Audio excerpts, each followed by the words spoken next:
Hello foodies, welcome back to my channel and this is Nusrat from my রান্নাঘর। আশা করছি আপনারা সবাই অনেক ভালো আছেন। তো আজকে আপনাদের সাথে শেয়ার করব খুবই টেস্টি আর একদম ঘরোয়া মশলায় তৈরি আর খুবই সহজ রেসিপিতে বিফ খিচুড়ি। ঘরোয়া মশলায় তৈরি এই বিফ খিচুড়ি খেতে যতটা টেস্টি, বানানো ঠিক ততটাই সহজ।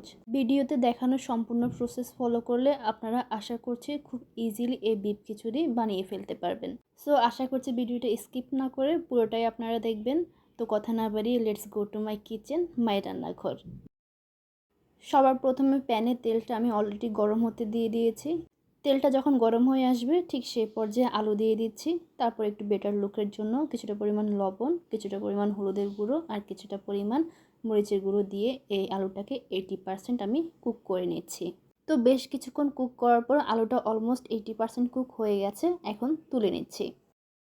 তো এখন চাল আর ডালের প্রসেসিংটা দেখিয়ে দিচ্ছি। তাই প্রথমেই নিয়েছি 1 কাপ চিনি গুঁড়া চাল, তারপর দিয়েছি ভাজা মুগ ডাল 1/4 কাপ, আর সেই সাথে দিচ্ছি 1/3 কাপ মুসুর ডাল। আর এর আগে মুগ ডালটাকে আমি কিছুক্ষণ তেল ছাড়া টেলে নিয়েছিলাম। আর এখন এই চাল ডালগুলোকে পানি দিয়ে ওয়াশ করে নিচ্ছি।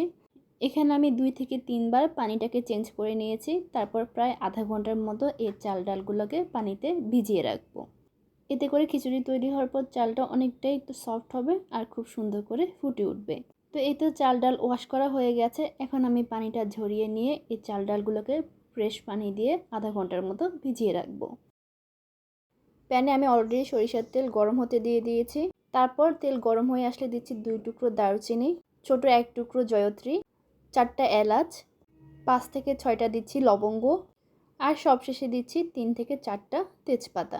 এবার এই গোটা গরম মশলাগুলোকে আমি তেলের মধ্যে সামান্য ভেজে নিব। এই অবস্থায় চুলার আঁচ রাখবো লো টু মিডিয়ামে। এবার আমি অ্যাড করে দিচ্ছি 1/2 কাপের মতো পেঁয়াজ কুচি। এবার এই পেঁয়াজটাকে চুলার মিডিয়াম আঁচে রেখে 1-2 মিনিটের মতো ভেজে নিব। পেঁয়াজটা ভাজা হয়ে গেছে, এখন আমি গরুর মাংসটা অ্যাড করে দিচ্ছি। আর এখানে আমি 400 গ্রাম গরুর মাংস ব্যবহার করেছি। তাছাড়া আপনারা খাসি কিংবা মুরগির মাংস দিয়েও এই খিচুড়িটা রান্না করতে পারবেন। এবার আমি কিছু মশলা অ্যাড করব। তাই সবার প্রথমে দিচ্ছি স্বাদ অনুযায়ী লবণ, হলুদ গুঁড়া দিচ্ছি 1 চা চামচ, মরিচের গুঁড়া দিচ্ছি 1 চা চামচ, তবে এটা ঝাল অনুযায়ী দিতে পারবেন। গরম মশলা গুঁড়া দিয়েছি 1 চা চামচ, জিরা আর ধনিয়া গুঁড়া দিয়েছি 1 চা চামচ, আদা বাটা দিচ্ছি 1.5 চা চামচ, আর সেই সাথে রসুন বাটা দিচ্ছি 2 চা চামচ। এবার আমি মাংসের সাথে মশলাটাকে খুব ভালোভাবে কষিয়ে নিব। মাংসটা কষানোর উপরেই কিন্তু এই খিচুড়ির টেস্টটা অনেকটাই নির্ভর করে। আর আপনারা একটু সময় নিয়ে এই মাংসটাকে কষিয়ে নেবেন। কষানোর সময় যে এক্সট্রা পানিটা বের হবে সেটা কিন্তু সম্পূর্ণ শুকিয়ে ফেলতে হবে। কষানোর এক পর্যায়ে দেখবেন এমন তেল বের হয়ে গেছে, আর তখন মাংসটাকে রান্নার জন্য পানি অ্যাড করে দিতে হবে। আর তাই এখানে আমি নর্মাল পানি ব্যবহার করছি। চাইলে আপনারা এখানে গরম পানিও ব্যবহার করতে পারবেন। আর সেই সাথে 3টা কাঁচামরিচ ফালি করে দিচ্ছি। আর এখন মাংসটাকে হাই হিটে রেখে সেদ্ধ করে নিচ্ছি। সো এখানে মাংসটা সেদ্ধ হয়ে ঝোলটা কমে এসেছে। তো এখন এখানে ঝোল থেকে মাংসটাকে আলাদা করে একটা প্লেটে তুলে নিচ্ছি। খিচুড়িটাকে এভাবে রান্না করলে কিন্তু খিচুড়ির টেস্টটা অনেকটাই বেড়ে যাবে। মাংসগুলো তোলা হয়ে গেলে এখন আমি এখানে চাল আর ডালটাকে অ্যাড করব। এবার চুলার মিডিয়াম আঁচে রেখে এই চাল আর ডালটাকে প্রায় আমি 1 থেকে 1.5 মিনিটের মতো ভাজবো। এতে করে ভুনা খিচুড়ির যে টেক্সচার হবে সেটা অনেকটাই ভালো আসবে। প্রায় 1 থেকে 1.5 মিনিট ভাজার পর এবার আমি গরম পানি অ্যাড করে দিচ্ছি। আজকের এই খিচুড়ি রান্নায় আমি টোটাল 5 কাপের মতো চাল ডাল ব্যবহার করেছি। তাই এখানে এর ডাবল, তার মানে 5 কাপ পানি ব্যবহার করব। আর সাথে দিয়েছি আগে থেকে ভেজে রাখা আলুগুলো, আর সেই সাথে দিয়েছি ফ্লেভারের জন্য 6 থেকে 7টা আস্ত কাঁচামরিচ। এবার এই সব কিছুকে একত্রে একবার মিশিয়ে নিচ্ছি। এবার এই খিচুড়ির পানিটা আমি একটু চেক করে দেখব। আর এই পর্যায়ে যদি পানিতে লবণের পরিমাণটা একটু বেশি মনে হয়, তাহলে রান্নার পরে খিচুড়িতে লবণের টেস্টটা একদম পারফেক্ট হবে। তারপর সব কিছুকে শেষবারের মতো নেড়ে চেড়ে একটা ঢাকনা দিয়ে ঢেকে রেখেছিলাম। তো কিছুক্ষণ পর পানিটা যখন একটু শুকিয়ে যাবে তখন মাংসগুলা দিয়ে দিয়েছি। আর সাথে দিয়েছি একটু ফ্লেভারের জন্য ধনেপাতা কুচি।